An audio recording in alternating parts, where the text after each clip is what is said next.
걸어가신 말씀은 요한복음 4장 32절 말씀으로 보겠습니다. 38절까지 있습니다. 가라사대 내게는 너희가 알지 못하는 먹을 양식이 있나니라.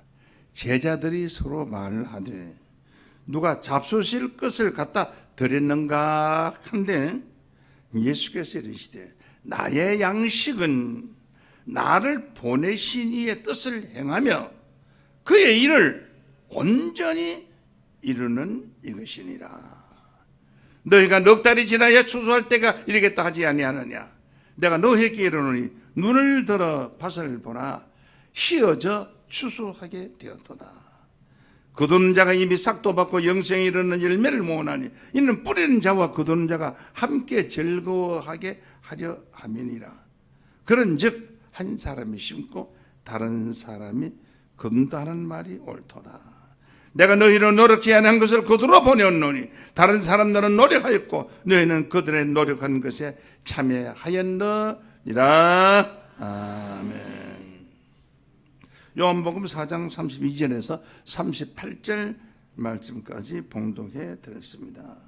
이 말씀을 통해서 하나님의 뜻을 온전히 이루는 이런 제목으로 말씀 전하겠습니다. 하나님의 뜻을 온전히 이루는 이런 제목으로 말씀을 전하겠습니다. 마태복음 7장 21절에는 주여 주여 하는 자마다 천국에 다 들어갈 것이 아니요 오직 하늘에 계신 내 아버지 하나님의 뜻대로 행하는 자들만이 들어가리라 라고 했습니다.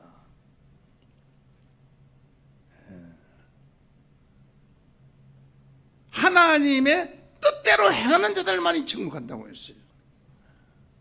죄를 씻고 거룩한 자만이 들어간다 하는 것이 아니라 하나님의 뜻을 행하는 자라야 들어가리라 이렇게 말씀을 했습니다. 그럼 우리 주님께서 주기도문을 통해서 말씀하시기를 뜻이 하늘에서 이루어진 것 같이 땅에서 이루어지이다. 마태복음 6장 10절로 말씀을 했습니다.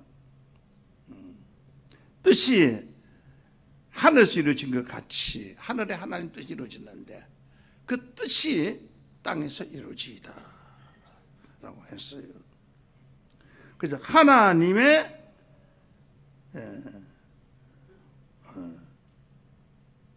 뜻을 온전히 이루는 이런 집입니다. 하나님 뜻을 온전히 이루는 겁니다.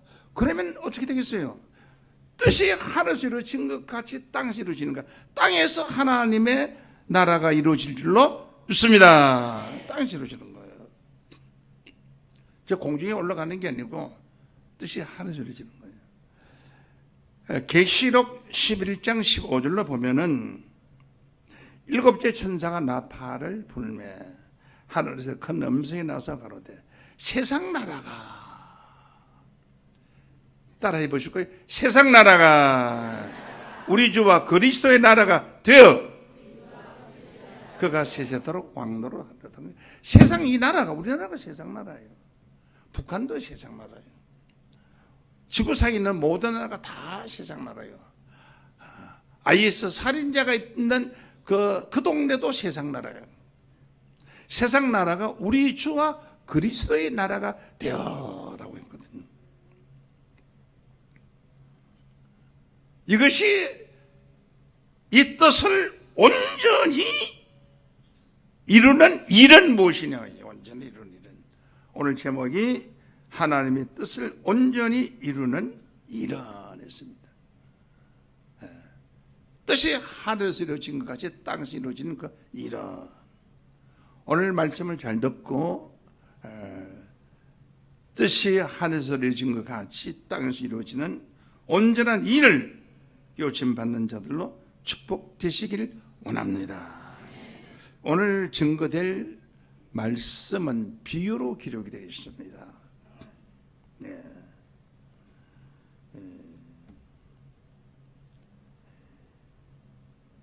비유로 기록되어 있기 때문에 이 문자적으로는 1000만 번을 읽어도 성경을 알 수가 없고 외워도 알 수가 없어요. 비유란 말은 사실과 가장 가까운 것들을 덜 닮은 것들을 들어서 설명하는 것을 비유라고 합니다. 내가 배울 그분은 어디가 계시냐? 김노 목사는 배는 어디가 계시냐? 그분 동생이 있는데 똑같이 생겼다고 하면 동생들 없어. 이 사람 같이 생겼다. 아주 또 빼고졌어요. 다 닮았어요. 동생이 아니라 도동생을 데리고 와도 그분은 가짜입니다. 비유는. 믿습니까? 가짜예요. 사실을 알아야지. 성경에 비유로 되어 있으니까 성경을 읽고 비유로만 아는 거예요. 그러면 성경은 알 수가 없어요. 성경은 아무나 읽고 알 수 있도록 기록된 말씀이 아니라는 것입니다.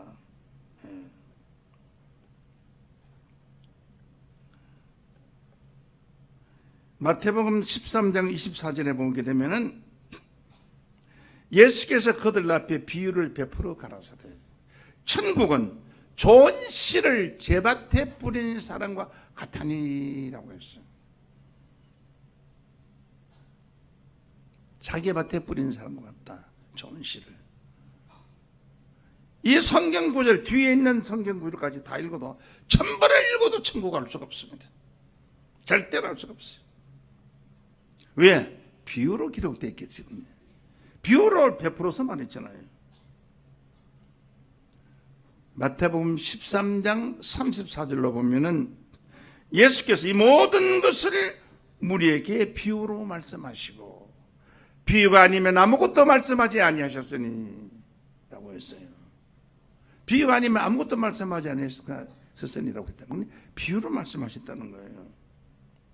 특별히 천국에 관해서는 몽땅 비유로 말했습니다. 마태복음 13장 34절에 보면은 33절에 보면 천국은 누를 것 같다. 1000번에 10,000번 읽어도 누를 것 같다 하면 어떻게 하고 천국을 알 수가 있어요? 뭐 읽고 그거 보고 천국 알 수가 없어요. 또 마태복음 13장 44절에 보면 천국은 밭에 감추인 보화와 같다. 이 성경 구절 아무리 읽어도 천국 모르는 겁니다. 여러분 알리는 한번 생각해 볼까요? 천국은 마태 밭에 감추인 보화와 같으니 사람들이 이를 발견한 후 숨겨두고 기뻐하여 돌아가서 자기의 소유를 다 팔아 그 밭을 산나니라. 이거 100번 읽어도 천국 알겠어요? 10,000번 읽어도 모르는 거예요. 외워도 모르는 거예요. 또 45절에 보면 천국은 진주를 구하는 장사와 같다. 이 성경 구절요. 외워도 모르는 거예요. 한번 볼까요? 한번 읽어볼까요? 끝까지. 또 천국은 마치 좋은 진주를 구하는 장사와 같더니 극히 값진 진주 하나를 만남에 가서 자기의 소유를 다 팔아 진주를 사나니라. 이거지요. 이거죠. 이거 가지고 어떻게 천국 알겠어요? 천국 설명 모르는 거예요.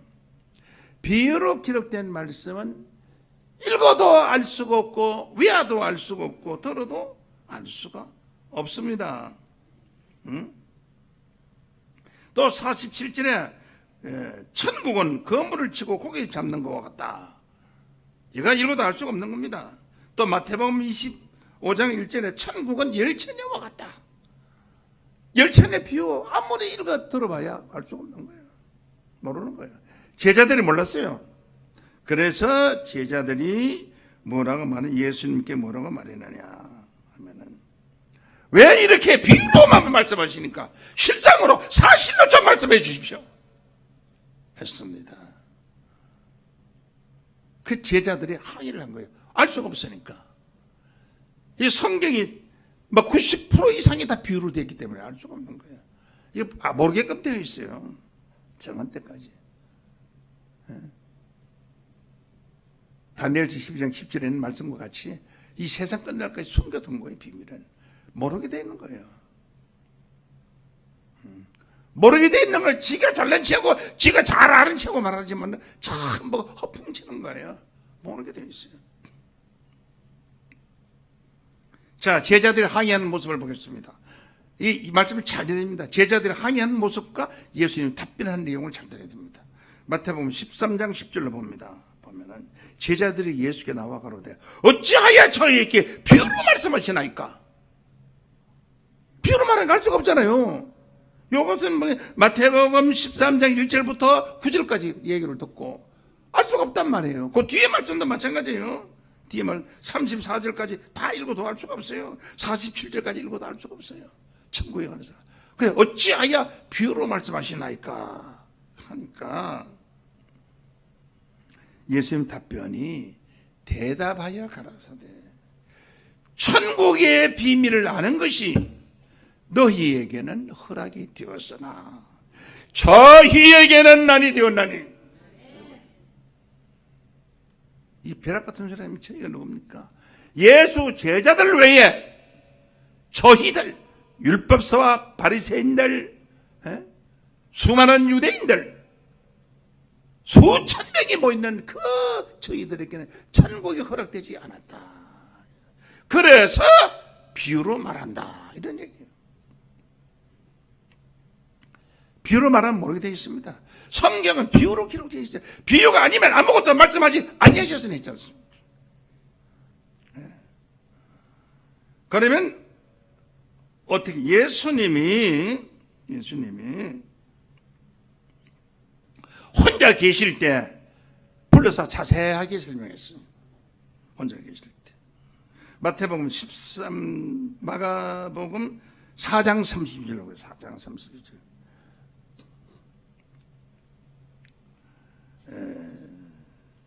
34절로 보겠습니다. 예수께서 이러한 많은 비유로 저에게 알아들을 수 있는 대로 말씀을 가르치시되 비유가 아니면 말씀하지 아니하시고 다만 혼자 계실 때에 그 제자들에게 모든 것을 자세하게 해석하시더라. 할렐루야. 그래서 해석하는 말씀을 들어야 할 줄로 믿습니다. 이 성경에는요 비유로 기록된 말씀이 있고 해석된 말씀이 있어요. 그래서 비유로 기록된 말씀, 해석된 말씀 알아야 돼요. 이것을 자기 나름대로 해석하면 집안이지 목사의 말이지 하나님 말씀 아니잖아요. 그렇죠? 성경이 성경을 해석한 말씀을 들어야 할 줄로 믿습니다. 그래야 그 말씀이 진실한 하나님의 말씀인 것입니다. 성경이 성경을 말하는 정감이라는 것은 99.99%가 금밀대 정감이에요. 1%만 섞이면 적감이에요. 하나님 말씀도 순복음은 그야말로 성경에서 성경을 하는 것이 순복음이고요. 순복음 간판 붙여도 순복음이 아니에요. 순복음 간판 안 붙여도 말씀에서 말씀을 하는 것은 순복음이고요. 그 세상 이야기, 자기 감정 이야기, 유명한 사람 감정 이야기 이런 거 쓰는 것은 순복음이 될 수가 없어요. 유명한 사람은 자기 그 사람 얘기죠. 자기 감정 얘기는 감정이 아무리 좋아도 하나님 말씀만 못하죠. 그래서 여러분 순복음을 말씀을 들어야 하나님의 순수한 사람이 될 수 있을 줄로 믿습니다. 그래서 이 비유의 자체는 알지 못하도록 기록되어 있어요. 비유의 말씀은. 그 내용을 조금 더 자세히 설명드릴게요. 마태복음 3장 10절 조금 읽었던 말씀 보시겠습니다. 보면은 제자들이 예수께 나와 가로되 어찌하여 저에게 비유로 말씀하시나이까 라고 했어요. 그 14절로 보겠습니다. 보면은 14절로 다 읽으면 시간이 걸리니까 좀 축소해서 이사야의 예언이 이루었으니 다시 따라 이사야의 예언이 저희에게 이루었으니 저희가 누구입니까? 너희들에게는 천국이 허락되었으나 저희에게는 난이 되었나니 그랬잖아요. 그래 이사야의 예언이 저희들에게 이루었으니 천국이 허락되지 않은 자들에게 이루었으니 말이지. 너희가 듣기는 들어도 깨닫지 못할 것이요 보기는 보도 알지 못하리라. 왜?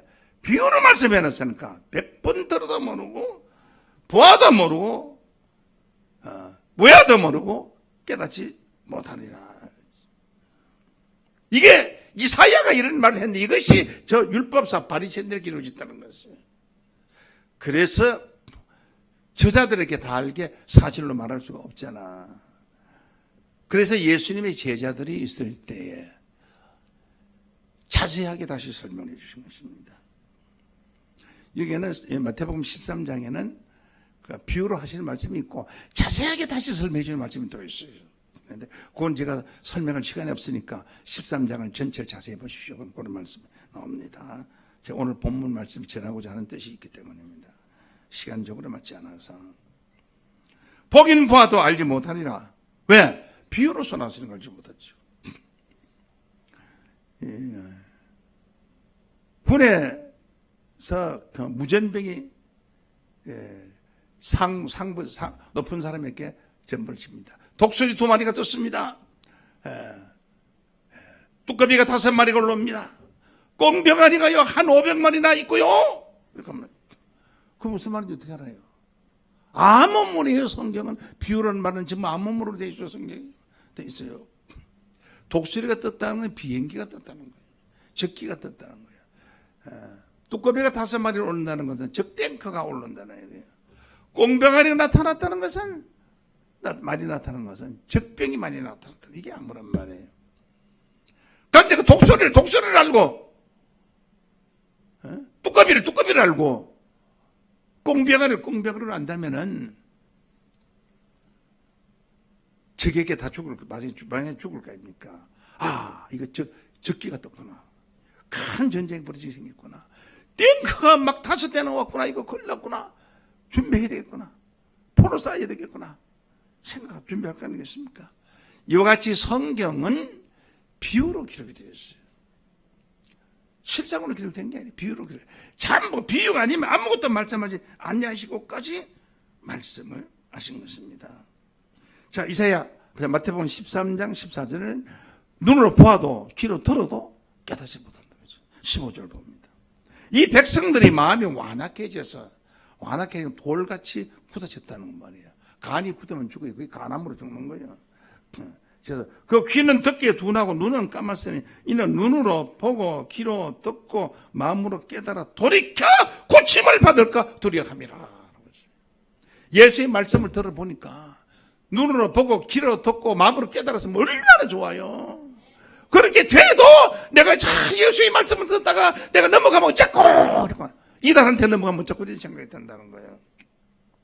이것이 이렇게 기록된 말씀이 저희에게 이루어졌다는 거죠. 저희는 누구죠? 저희는 왜 비유로 말씀하시나이까 하니까 너희들에게는 천국 허락되었으나 저희에게는 아니 되었나니 아니 이거 저희들입니다. 오늘 비유로 기록된 말씀을 여러분 실상으로 깨닫는 큰 축복이 있기를 원합니다. 그러므로 그 이사야 예언은 소경을 만들어 소경이 되라고 해서 예언했어요. 이사야 29장 9절 한번 볼까요? 너희는 놀라고 놀라라. 너희는 소경이 되고 소경이 되라. 그래 소경 중에 소경 아니야 되라. 그들이 취함이 포도주로 인하면 포도주 먹고 술 취한 것이 아니고 그들이 비틀거림이 독주 먹고 비틀거린 것이 아니다. 10절로 봅니다. 대저 여호와께서 깊이 잠들게 하는 신을 보셨다. 길 가다가 잠보면 비틀비틀하잖아요. 제가 유교 훈련 받을 때 그 일주일 동안 잠을 못 자고 길을 가는데 길을 걸어가면서 잠을 자는 게 비틀비틀하는 거예요. 깊이 잠드는 신을 부어줘서 너희 눈을 감겨버렸다. 잠들어 있어. 감겨버렸다. 우리 눈이 감겨진 게 아니에요. 이 눈은 무엇이냐? 다시 따라하세요. 눈은 선지자요. 선지자들의 눈이 감겨졌다는 거예요. 눈이 감겨졌다고 하니까 눈이라는 것은 비유고요. 실상은 선지자를 눈으로 비유한 것입니다.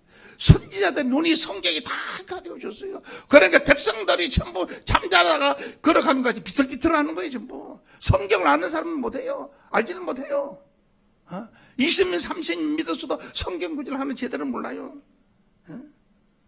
너희 머리를 덮으셨어요. 머리는 선견자니라. 선견자는 앞으로 될 일을 미리 아는 자가 선견자인데, 선견자가 소경이 됐으니 어떻게 알겠습니까? 머리는 선견자니라. 그러므로 이사야 9장 16절 말씀에 보게 되면은 백성을 인도하는 자가 미혹해 하면 인도받는 자가 아무리 똑똑하고 잘 믿어도 소용없어요. 함께 지옥 가는 거예요. 백성을 인도하는 자가 그들로 미혹해 하니 인도를 받는 자가 멸망을 당한도다. 그러나 목자를 잘 만나야 되는 겁니다. 목자를 잘 못 만나면은 내가 아무리 똑똑하고 선해도 소용없어요. 인도를 받는 자가 멸망을 당하게 되는 겁니다. 중요한 것은 오늘 제가 여러분의 눈을 다 띄워줄 겁니다. 전체를 다. 누구든지 눈이 뜨게 될 것입니다. 오늘 이 말씀에 관하여 우리 눈이 뜨게 될 줄로 믿습니다. 예수님 당시 율법사제사장 다 영적으로 소경했습니다. 이사야의 예언이 이루어지다. 소경이 되고 소경이 되라 하는 그 예언이 이루어진 겁니다.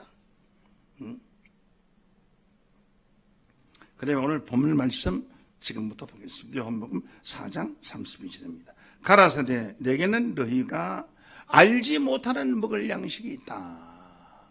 이 말씀을 하신 것은 사랑하는 제자들이 먹을 것을 구하려 마을로 다 나갔어요.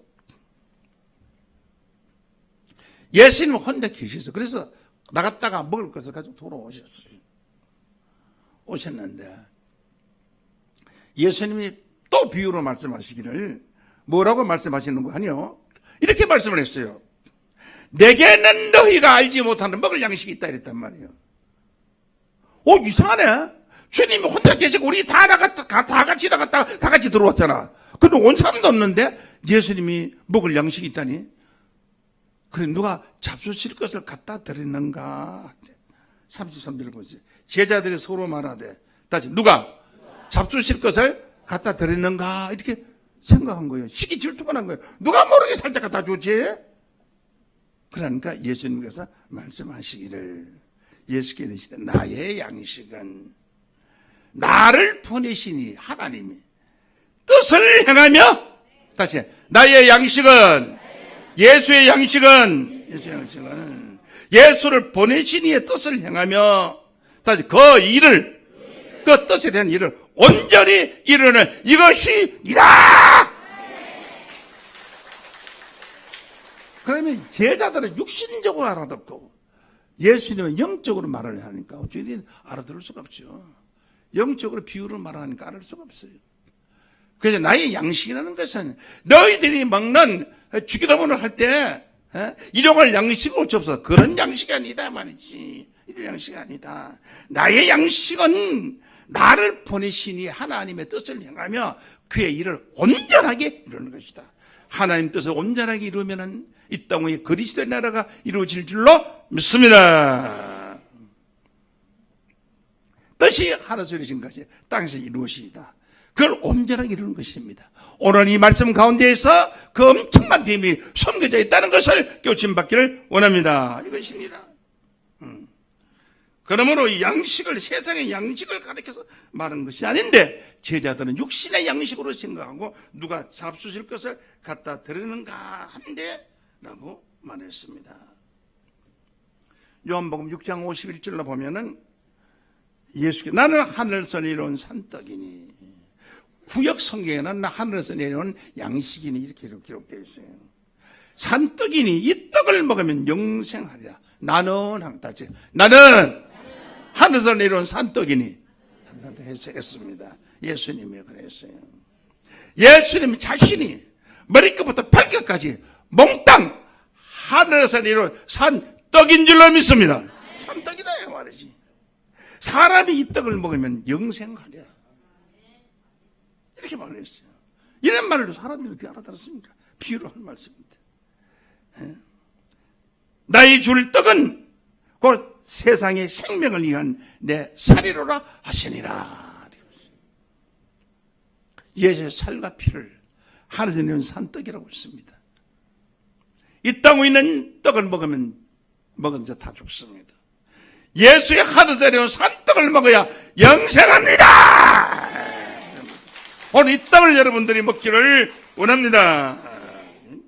이 떡을 먹어야 됩니다. 요한복음 6장 51절 한번 보시겠어요. 6장 51절.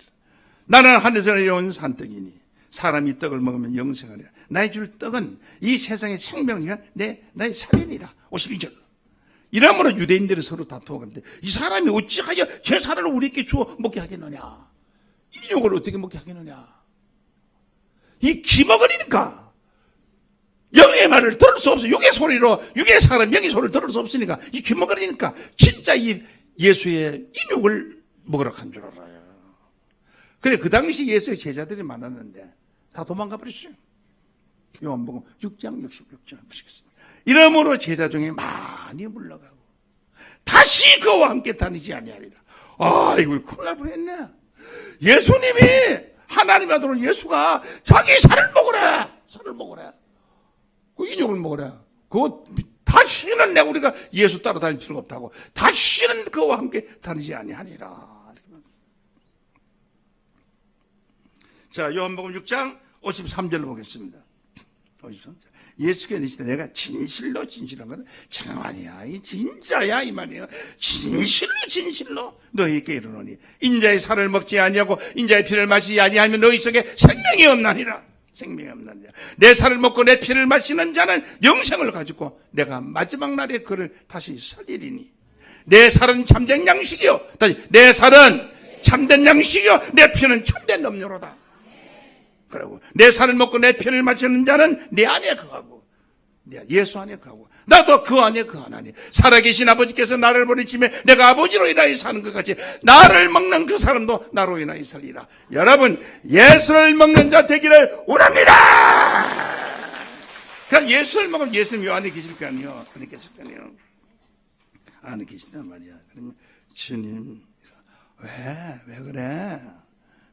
주님 아시죠? 내가 알고 말고 예수 안 있는 사람, 예수가 멀리 있는 사람은 주야! 아주 더 멀리 있는 사람은 주야! 저렇게 멀리 있는 사람, 더 멀리 있는 사람은 땀을 치면서 주야! 멀리 있는 사람. 예수님 기먹었냐? 그렇게 어떤 교회는 가니까 서피카를 대가지고 앞에 주야! 하고 돌아다닌다. 주님은 우리의 마음속에 계시는 줄로 믿습니다. 마음속에 계십니다. 마음속에 계실 수 있는 분이 주님이신 것을 깨우침 받기를 원합니다. 요한복음 15장 7절로 보겠습니다. 너희가 내 안에 거하고 내 말이 너희 안에 거하면 무엇이든지 원한 대로 구하라. 그리하면 이루리라고 한 줄로 믿습니다. 너희가 하늘에 내려온 이 산떡을 먹으면은 너희가 내 안에 거하고 이 말이나. 오늘 요한복음 15장 7절에 너희가 내 안에 거하고 내 말이 너희 안에 거하면. 여러분 오늘 증거되는 예수님의 말씀이 여러분 안에 머물러 거하기를 원합니다. 그리하면 무엇이든지 원한 대로 구하라. 그리하면 이루리라고 말씀을 하셨습니다.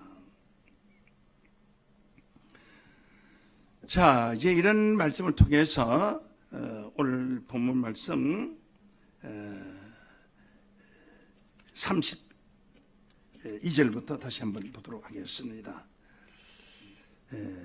가서 내게는 너희가 알지 못하는 먹을 양식이 아니라 제자들이 서로마다 누가 잡수실 것을 갖다 드리는가 한데 예수께서 이르시되 나의 양식은 나를 보내신 이의 뜻을 행하며 그 일을 온전히 이루는 것이니라 라고 설명을 하시고 35절 봅니다.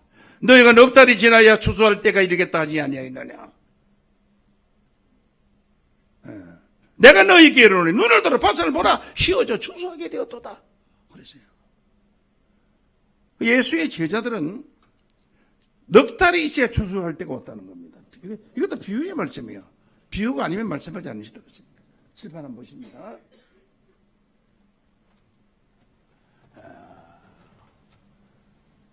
이 씨를 뿌렸습니다. 좋은 씨를 뿌렸어요. 이 추수하면 추수때가 됩니다. 제자들은 말하기를 4개월이 지나야 석 달, 4개월이지 4개월. 4개월을 지나야 추수할 때가 되지 않느냐 라고 했는데 예수님은 말이 틀려요. 눈을 들어 밭을 보라. 휘어져 추수하게 되었다. 이렇게 하면 지금 이때다 이봐. 이때다 이 말이야. 이때다. 그러면 추수할 때가 만약에 10월 달이라 본다면 이게 10월이라고 보십시다. 10월 달이라고 본다면은 4개월 후면 6월 달 아닙니까? 6월 달 아닙니까? 6월 달에 이게 벼를 심는 거예요. 뭘 심는 거예요? 6월 달에 벼를 심는 거예요. 이렇게요. 어느 바보가 못 심은 거 하고 곡식이 익어서 떨어진 추수 때하고 구별받을 사람 어디 있습니까? 이것은 실상으로 들판을 보고 하시는 말씀이 아닌 것을 깨우침 받기를 원합니다. 그래서 이게 이 추수할 때요. 추수할 때. 이 벼가 익으면요. 이게 나도 이거 익으면 어른들이 수임 나도 수임이 하나씩 벼 알마다 다 나 있어요. 전부요. 수임이 다 있어요. 다 있어요. 넉 달이 지나야 추수할 때가 됐다. 아니다. 지금 이때다. 그래서 휘어져 추수하게 되었다 하는 게 곡식의 말, 휘어져서 늘어져서 열매가 많이 달려서 추수하게 되었다. 그 말이 아니에요. 그것은 휘어져고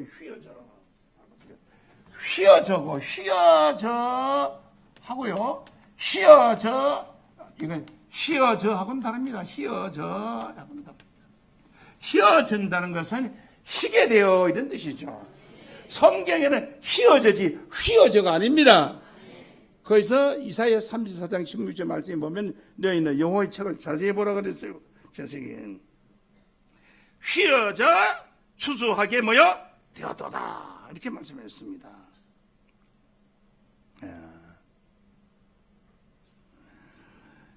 에베소 5장 17절 말씀에 보면은 기록되어 있기를 주의 뜻이 무엇인가 잘 이해하라고 했습니다. 오늘 잘 이해하기를 원합니다. 이해하기를 원합니다. 왜냐하면 성경은 언제든지 사람의 뜻으로 낸 것이 아니고 성령의 감동하심을 입은 사람들이 하나님께 받아서 말한 것이기 때문에 여러분이 이 말씀을 들을 때 감동을 받아야 깨우침 받을 수가 있습니다. 성령의 감동을 받지 않는 사람은 자기 얘기하는 것이지 하나님 말씀 정하는 것이 아닙니다. 베드로후서 1장 21절로 봅니다. 21장 이 예언은 언제든지 사람의 뜻으로 내는 것이 아니에요. 오직 성령의 감동하심을 입은 사람들이 하나님께 받아서 말한 것인 것을 깨우침 받기를 원합니다. 그래서 갈라디아서 1장 8절 말씀에 보면은 하늘에서부터 내려온 천사라도 우리가 너희에게 전한 복음 성경 외에 다른 복음을 전하면 저주를 받을지어다 라고 말씀했습니다. 참 두려운 말씀이에요. 성경에 기록된 말씀이 다른 복음이 성경 외의 복음입니다. 복음을 전하면 저주를 받을지어다라고 했습니다.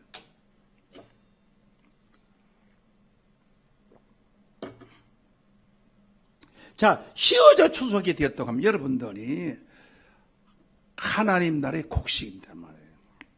곡식인데 어떤 곡식이냐? 여기서 씨를 뿌린 자가 있고요. 씨를 뿌린 자가 뿌린 자가 있고요.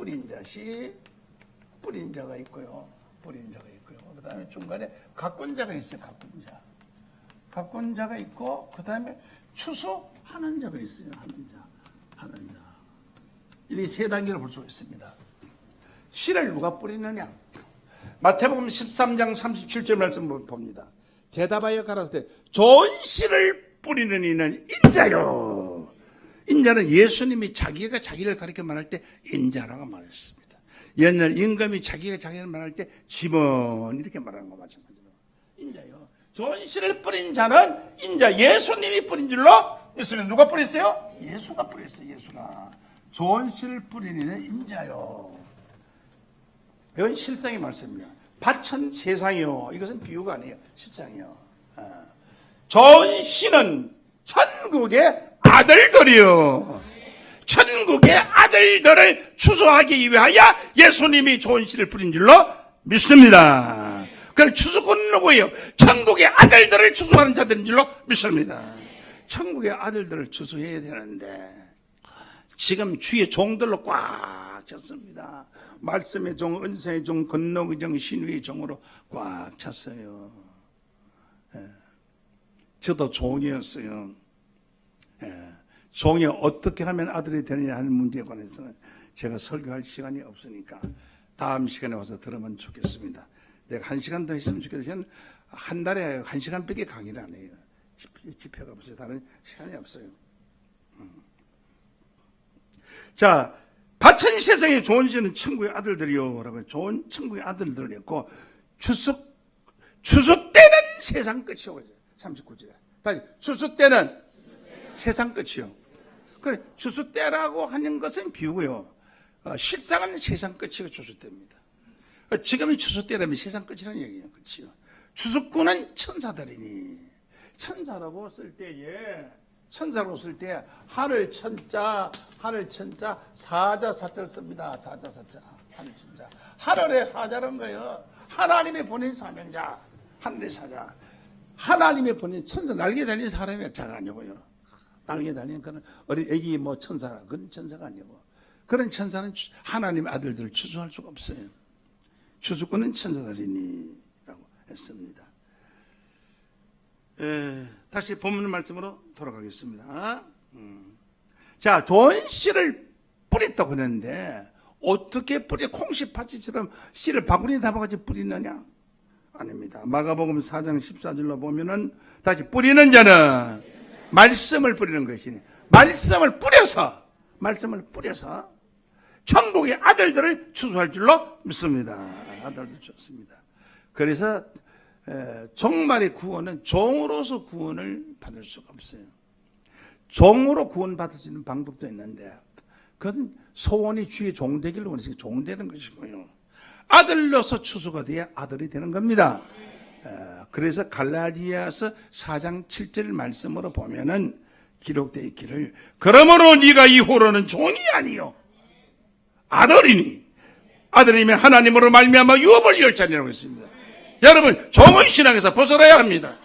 아들의 신앙으로 올라오기를 원합니다. 이 아들의 신앙에 관해서 설교를 했으면 좋겠는데 지금 설교할 시간이 없네요. 종은 원래 무식한 거예요. 아무것도 모르는 거예요. 주인이 못하는 걸 모르는 거예요. 종이요. 큰 회사의 종이 직공들이 회장이 뭐하는지 어떻게 알아요? 모르는 거예요. 그래서 요한복음 15장 15절에 보면은 종은 주인이 하는 것을 알지 못함이라고 했습니다. 아들이 되어야 하는 겁니다. 너희는 이제부터는 종이 아닌 거예요. 그전에 종이었는데 이제 아들이라는 거예요. 종이 아들 될 수 있어요. 할렐루야! 아들 되는 길이 있어요. 그것은 바로 양자 가는 길인데 양자를 어떻게 가느냐에 관해서 제가 말씀을 설교할 시간에서 여기서 생략을 하고요. 오늘 본문 말씀 중심으로 말씀을 증거하도록 하겠습니다. 자, 그럼 요한복음 4장 36절로 봅니다. 본문 말씀이어서 거두는 자가 이미 삭도 받고 이런 말이 있어요. 거두는 자는 누구예요? 추수꾼이죠. 거두는 자가 이미 삭설 받았다. 임이라는 말이 임이라는 말이 뭐 임이요.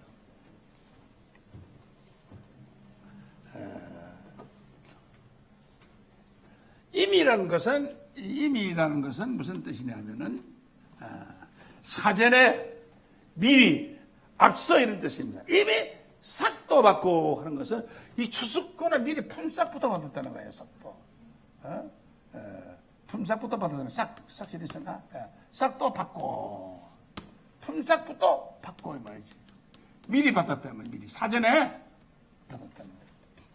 거두는 자는 추수꾼입니다. 추수꾼이 휘어진 곡식을 거두는 거예요. 그러니까 이렇게 열매가 많이 달려가야 휘어진 게 아니고요. 그 열매가 하나님의 열매가 아닌 것들이 많아요. 그래서 그건 소용없고 휘어진 열매, 하얀 열매. 그렇습니까? 하얀 열매. 하얀 열매가 휘어진 열매. 다니엘서 12장 10절로 보시겠습니다. 많은 사람이 연단을 받아 스스로 정결케 하며 희게 할 것이나. 그렇습니까?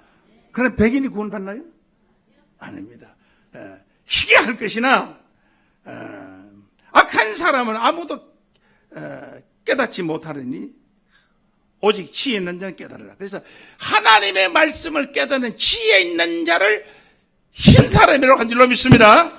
잘 보세요. 하얀 사람. 오늘 여러분 하얀 사람 되기를 바랍니다. 잘 들으면 하얀 사람 됩니다. 흰 사람 됩니다. 만일 사람이 연단을 받아 스스로 정결케 하며 희게 할 것이나 악한 사람은 악을 행하니 악한 자는 아무도 깨닫지 못하되 지혜 있는 자는 뭐 깨달으라. 그래서 깨닫지 못한 자는 악한 자고요. 그것은 가라지고 희어진 사람은 흰 사람은 희어진 사람은 지혜 있는 자로서 하나님의 구원받을 자인 줄로 믿습니다. 그 흰 사람이 희게 된 사람이 예수와 함께 동행하는 사람이에요. 희게 된 사람. 계시록 3장 4절을 보시겠습니다. 보면은 그러나 사대의 옷을 더럽히지 아니한 이 사대 교회가 음란과 아주 불량이 꽉 찬 교회가 사대 교회예요.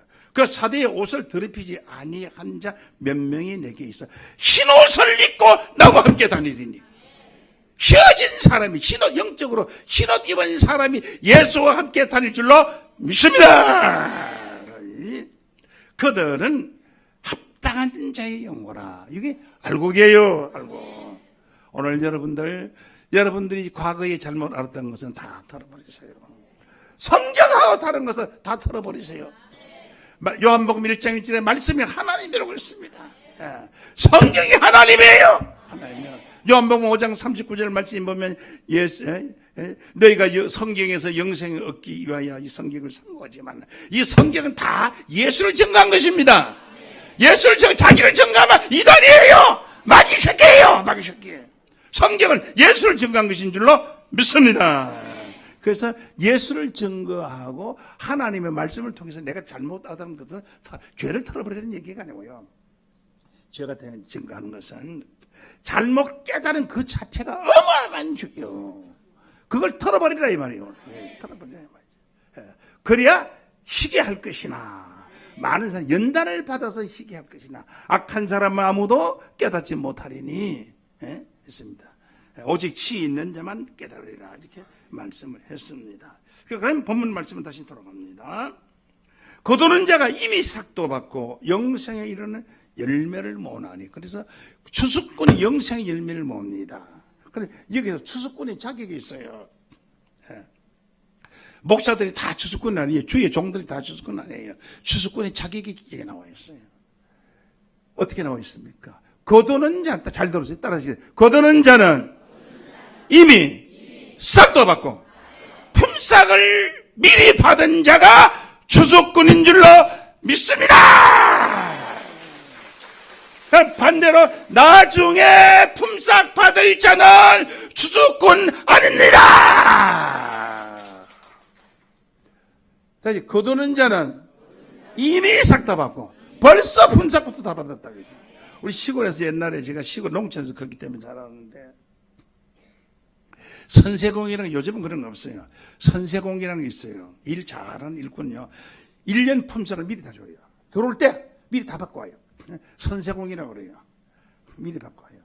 근데 그해 막 가물이 들어서 아무리 농사를 지어도 농사가 다 가뭄이 들어서 다 폐농돼. 그래도 폐농됐다고 해서 이미 준 그 품삯을 달라고 하질 않아요. 손해 날 게 없어요. 그걸 선세공이라고 해요. 선세공. 해방되고 나서 6.25 전후까지 선세공의 역사가 많이 있었어요. 나는 내가 이래보다 나이가 좀 들어서요. 세계 2차 대전 종말을 본 사람이고 6.25 전쟁도 제가 본 사람입니다. 그 당시에 전부가 그 농사 짓는 사람이 다 그 선세공 받는다 하면 대단한 일꾼. 그 사람이 큰 부잣집에 가면 많은 일꾼을 거느리고 대장하는 추수꾼이 대장하는 사람이 선세공 받은 사람이에요. 성경에도 선세공 받은 것이 나옵니다. 선세공. 미리 품삯 받은 자들이 있어요. 일하고 나서 면류관을 받는데 면류관부터 받는 자들이 있어요. 계시록 6장 1절로 봅니다. 1절 한번 보실까요? 보겠습니다. 내가 보면 어린 양이 7인 중에 하나를 째시는데 어린 양은 예수님이에요. 그때 내가 들으니 내 생물 중에 하나가 우레소리같이 말라대 오라 하기로 내가 이해해보니 신말이 있는데 네 생물 중에 하나가 오라고 하니까 신말 단자가 나타났어요. 이 내용은 자세하게 설명할 게 없습니다. 제가 선세공에 관해 설명했어요. 활을 가지고 면류관을 받고 따르셨습니다. 면류관을 받고 나가서 이기고 또 이기려고 한다. 면류관을 받고 나가서 이기고 또 이기려고 한다 이 말이죠. 그러니까 전쟁할 때 면류관부터 받고 나가면 원래 전쟁에서 승리하고 돌아오는 사람은 면류관 주는 것이지. 면류관부터 받고 나가면은 이기기로 작정된 자인 줄로 믿습니다. 그 이기고 또 이기려고 이기고 이긴 사실이 있고 또 이기려고 하더라고요. 그 면류관부터 받은 사람 이게 초수권입니다.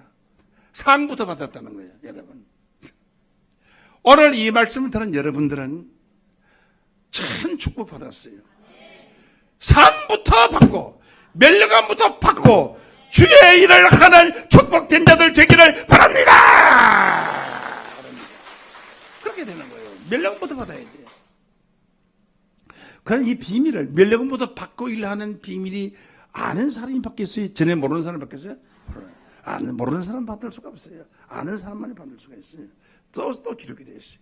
계시록 14장 14절로 보면은 또 내가 보니 흰 구름이 있고 구름 위에 사람의 아들과 같은 이가 앉았는데 그 머리에는 금면류관이 있고 머리 뭘 받았어요?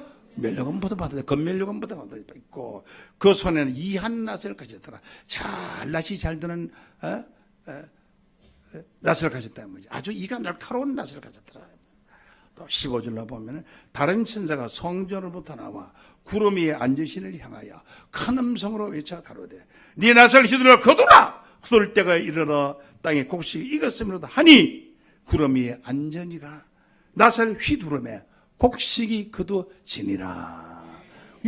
그럼 계시록 14장 14절에서 16절에 나오는 주수권은 면류관부터 받고 주수권 역할을 한 줄로 믿습니다. 오늘의 본문 말씀, 예수님이 하신 말씀도 이미 삭설 받고, 이미 삭설 받고 영생의 열매를 이미 품삯을 받은 자가 영생의 열매를 주소하는 줄로 믿습니다.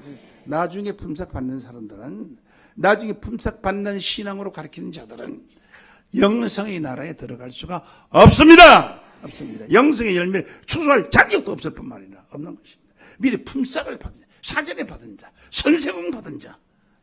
우리나라에 이런 풍습이 있었던 것은 하나님의 백성의 나라에 성경을 잘 이해하도록 그런 풍습을 주신 것이다. 이렇게 깨우침 받기를 원합니다. 자, 그러면은 나중에 품삯 받는 자들에 보면은 이런 말이 있어요. 목사님들이 많이 사용하는 말이에요. 네가 죽도록 충성하라. 그리하면 생명의 면류관을 주리라. 이렇게 말해요. 이 성경 구절을 어떤 교회는 가보니까 벽에다 붙이라. 네가 죽도록 충성하라. 그러면 생명의 면류관을 주리라. 저 강남 그 터미널 앞에 기독교 물건 파는 데만 플라스틱으로 가지고 네가 죽도록 충성하라. 그러면 생명의 면류관을 주리라. 이런 것이 있어요. 이건 나중 품삯하는 거죠. 죽도록 충성하면 생명 면류관을 준다 이 말이에요. 충성 안 하면 뭐야? 안 준다 이 말 아닙니까? 이 성경 구절이 굉장히 좋은 구절이 아닌데 이건 누구 보고 한 얘기야? 마귀에게 붙들 간 자들 보고 하는 얘기입니다. 그 마귀에게 붙들 가는 성경 구절이 긴데 꼬리만 딱 잘라가지고 뒤에 있는 꼬리의 말씀만 붙여서 죽도록 충성하라. 그러면 생명의 면류관을 주리라. 이렇게 지금 설교하고 있어요. 이 사람들은 추수권 아닙니다. 추수권은 미리 삭설 받고 영생의 열매를 모는 겁니다. 나중에 품삯 받을 자들은 영생의 열매 몰 자격이 없다는 것을 깨우침 받기를 원합니다. 이것은 성경입니다. 성경. 김노호 목사가 말한 것이 아닙니다. 성경입니다. 성경. 그럼 이 성경 구절을 한번 확인해 보도록 하겠습니다. 계시록 2장 10절로 보겠습니다. 잘 보시죠. 네가 장차 받을 고난을 두려워하지 말라. 마귀가 장차 너희 가운데서 몇 사람을 오게 던져 마귀에게 붙들려 간 자입니다. 시험을 받게 하리니 누구한테? 마귀로부터 시험을 받게 하리니 네가 10일 동안 환난을 받으리라. 네가 누구예요? 마귀에게 붙들려 간 자입니다. 성경 잘 보세요. 누구에게 붙들려 간 자요? 마귀에게 붙어. 네가 죽도록 충성하라. 누가 그래요? 마귀가. 그래야만 이게 생명의 면류관을 주리라 라고 했습니다. 생명의 면류관 중에 꼴찌 면류관입니다. 목숨만 살려주십시오 하는 얘기입니다. 죽도록 충성하면 네 목숨은 살려주겠다. 마귀에게 붙들어 간자보고 하는 얘기. 다시 한번 볼까요? 읽어볼까요? 잘 나와요. 네가 장차 받을 고난을 두려워하지 말라. 볼지어다 마귀가 장차 너희 가운데서 몇 사람을 오게 던져 시험을 받게 하리니 너희가 10일 동안 환난을 받으리라. 마귀에게 붙들려 간 자는 사형선고 받은 자는 마찬가지입니다. 사형선고 받은 자가 돈이 필요합니까? 권세가 필요합니까? 명예가 필요합니까? 목숨이 필요합니다. 그러므로 마귀에게 붙들려 간 자 보고 네가 죽도록 충성하라. 그리하면 생명의 면류관을 주리라. 이 성경 구절을 앞자리는 잘라버리고 네가 죽도록 충성하라. 그리하면 생명의 면류관을 주리라. 계시록 2장 10절하고 벽에 붙입니다. 자, 짐승의 꼬리를 하나 들고 있어요. 이게 여우 꼬리인지 노루 꼬리인지 토끼 꼬리인지 돼지 꼬리인지 어떻게 알아요? 돼지 꼬리는 아니, 돼지 꼬리는 조그만 하니까 아니죠. 호랑이 꼬리인지 어떻게 알아요? 아니냐고요. 머리를 봐야 머리가 개면은 꼬리가 짧아도 개고 개꼬리고 꼬리가 길어도 개꼬리입니다. 믿습니까? 머리가 여우면은 꼬리가 짧아도 짧은 여우, 꼬리가 길면 긴 여우입니다. 머리와 꼬리를 봐야 합니다. 그런데 꼬리만 잘라가지고 네가 죽도록 충성하라. 누구에게 붙들어 간다면 마귀에게 붙들어 간다면. 그래야만 생명의 면류관을 주리라는 것은 무슨 말이냐. 자기 목사가 그렇게 하면 우리 교회는 마귀에게 붙들려 간 교회입니다. 그러니까 여러분 죽도록 충성하십시오. 그래야 생명의 면류관을 받습니다. 이렇게 말하는 거예요. 이런 어리석은 자들이 어디 있습니까? 꼬리는 무엇이냐? 이사야 9장 16절로 합니다. 꼬리 보겠습니다. 이사야 9장 16절. 머리는 장로와 총기한 자예요. 다시 꼬리는 거짓말 가르치는 선지자라. 깨우침 받기를 원합니다. 성경이 성경을 말. 꼬리는 거짓말 가르치는 선지자가 꼬리입니다. 꼬리를 가지고 설명하는 사람은 잘못된 사람입니다. 최소한 성경 한 구절 전체를 말해야 되고 조금 더 넓히면 성경 앞에 있는 내용, 구절 앞에 있는 내용, 뒤에 있는 구절까지 확인을 하고 점검을 해야 되고 다른 곳에 같은 말씀을 확인하고 또 점검을 해야 되는 것입니다. 제 몸에 이 단추 하나를 보고 이 단추 하나를 점검하려면 어떻게 됩니까?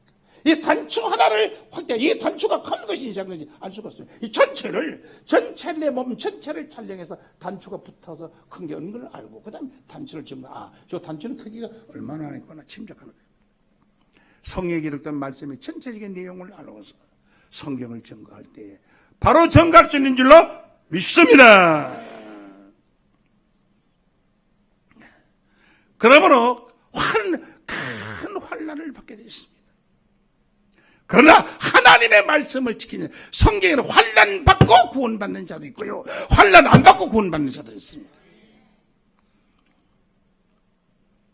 환난 안 받고 구원받는 자들 한번 보실까요?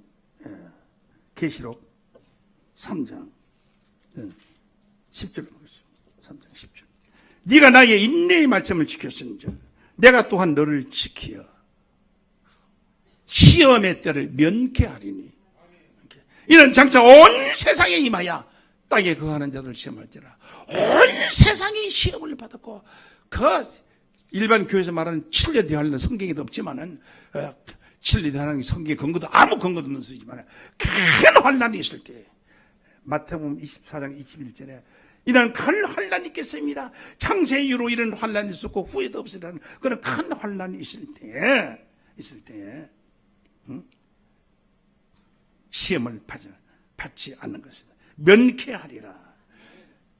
네가 나의 인내의 말씀을 지켰은즉 오늘 이 말씀을 지키기를 원합니다. 이 말씀을 지키는데 인내가 필요합니다. 시험의 때를 면케하리니. 면케하리니. 이때 아멘, 아멘, 이때 아멘, 아멘 하지 말고 시험의 때를 면케하리니 하면 아멘 하시. 시험의 때를 면케하리니. 이는 장차 온 세상이 임하여 땅에 거하는 자들을 시험할 때라. 그래서 시험을 받고 구원받을 자가 있고 시험을 받지 않고 구원받을 자가 있습니다. 시험을 받고 구원을 받을 자들은 어떤 자들에 관해서 설교할 시간이 없습니다. 오늘 시간적으로 많지 않습니다. 참고를 하고요. 자, 이와 같이 그 면류관을 받고 나가서 싸우는 자, 면류관을 받고 나가서 신앙하는 자, 참 축복받은 자들입니다. 오늘 여러분들이 이 놀라운 말씀에 순종하고 굴복되는 축복이 있기를 원합니다. 자, 그럼 본문 말씀 다시 보시겠습니다. 거두는 자가 이미 삭도 받고 영생이 있는 열매를 모으나니 이는 뿌리는 자와 거두는 자가 함께 즐거워하게 하렵니다. 씨를 뿌린 자가 따로 있고 거두는 자가 따로 있어요. 그 씨를 뿌린 자와 거두는 자가 함께 즐거워한다는 겁니다. 씨 뿌리는 자는 거두는 자가 될 수가 없고 거두는 자는 씨 뿌리는 자가 될 수 없습니다. 없습니다. 왜냐하면 좋은 씨를 뿌리는 인자고 밭은 세상이요 주수꾼은 천사들, 복수 숫자입니다. 주수꾼은 천사들이니 마태복음 13장 37절 39절 다시 읽어보시죠. 잘 들으셔야 됩니다. 굉장히 중요한 겁니다. 좋은 씨를 뿌리는 인자요 밭은 세상이요 좋은 씨는 천국의 아들들이요 가라지는 악한 자의 아들이요 가라지를 씹을 운수는 마귀요 추수 때는 세상 끝이요 추수꾼은 누구니? 천사들이니 복수적인 숫자인 걸 알기를 원합니다. 그런데 한 사람이 씨를 뿌린 자와 거두는 자가 함께 즐거워하면 씨 뿌린 자와 거두는 자는 딴 사람이에요. 뿌린 자는 예수님 뿌리고 거두는 자는 천사들이 거두는 거예요. 천사들이 거두는 거예요. 그런데 예수님 와서 거둔다 이렇게 찬송을 지금 부릅니다. 어떻게 부르냐? 예수께서 오실 때에 거기하신 보배 남은 것이 하나 없이 거두시겠네. 불렀어요? 안 불렀어요? 불렀잖아요. 이 찬송으로서 잘못 찬송 가사가 성경하고 다른 가사를 지어줬어. 많은 사람이 부름으로 예수가 와서 다 추수하는 거로 추수해서 거두는 거 그렇게 알고 있어요. 추수꾼은 따로 있다는 사실을 깨우침 받기를 원합니다. 추수꾼은 천사들이라 하는 것은 피할 수 없는 성경에 기록된 말씀입니다. 성경에 기록된 말씀을 부인하려면 예수 믿을 필요가 없습니다. 필요가 없어요. 뭐 하려고 믿어요? 믿지 말죠. 그래서 씨 뿌리는 자와 거두는 자는 전혀 딴 사람. 한 사람이 씨를 뿌리고 다른 사람이 거둡니다. 37절 봅니다. 그런즉 한 사람이 심고 따라서 그런즉 한 사람이 심고 다른 사람이 거둔다 하는 말이 옳도다! 옳도다! 옳도다라고 했어요. 한 사람이 심고 다른 사람이 거두는 말이 옳도다라고 했는데 아니다! 예수가 와서 다 거둔다! 요한복음 12장 47절로 봅니다. 이런 성경 구절이 나타날 때 여러분 가슴이 뜨끔뜨끔할. 지금 여러분이 들어왔던 내용과는 다릅니다. 신학적으로 들은 거하고는 전혀 다릅니다. 신학적인 내용과 성경적인 내용은 다를 수가 있어요. 신학적인 내용은 사람이 가르치는 것이 사람의 지혜로 가르치는 것이기 때문에 사람이 내 말을 듣고 지키지 아니할지라도 예수님 말씀하시죠. 나는 저를 심판하지 아니하노라. 내가 온 것은 세상을 심판하라 함이 아니요 세상을 구원하려 함이로다. 그래서 이 추수꾼의 심판은 한 사람이 심고 다른 사람이 거둔다는 말이 옳다 하는 말씀이 옳은 것입니다. 이것이 무엇이냐? 오늘 이 말씀이 어떻게 시작됐습니까? 어떻게 시작되느냐? 오늘 본문 말씀 다시 처음을 보시겠습니다. 처음 보시겠습니다. 연결하겠습니다. 알파 오메가 연결이 되어야 성경이 이해가 됩니다. 구설을 꺼내다 좋게 였는데 이걸 그냥 한 줄 놔버리면 수룩 다 빠집니다. 이것을 끝을 매듭을 지어서 지으면 목걸이도 할 수가 있고 둘둘 감으면 팔찌도 할 수가 있어요. 매듭을 매뎌야 됩니다. 다시 보죠. 가라사대 내게는 너희가 알지 못하는 먹을 양식이 나니라. 제자들 서로 말하되 누가 잡수실 것을 갖다 드리는가 한데 예수께서 이르시되 나의 양식은 나를 보내신 이의 뜻을 향하며 그의 일을 온전히 이루는 것이라. 온전히 이룰 때가 농사짓는 농사 짓고 추수하면 끝나는 겁니다.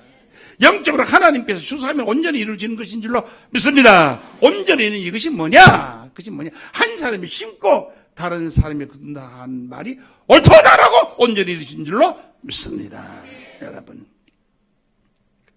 예수님이 심은 것을 온전히 추수하는 귀한 자들로 추수꾼으로 축복되기를 원합니다. 38절 한번 마지막. 내가 너희를 노력지 않은 것을 거두어 보나. 제가 말씀드렸잖아요.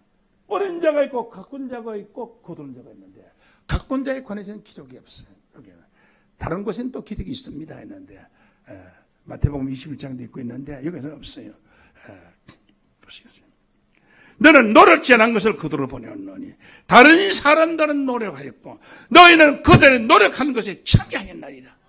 다 노력해서 농사를 지어놨는데요,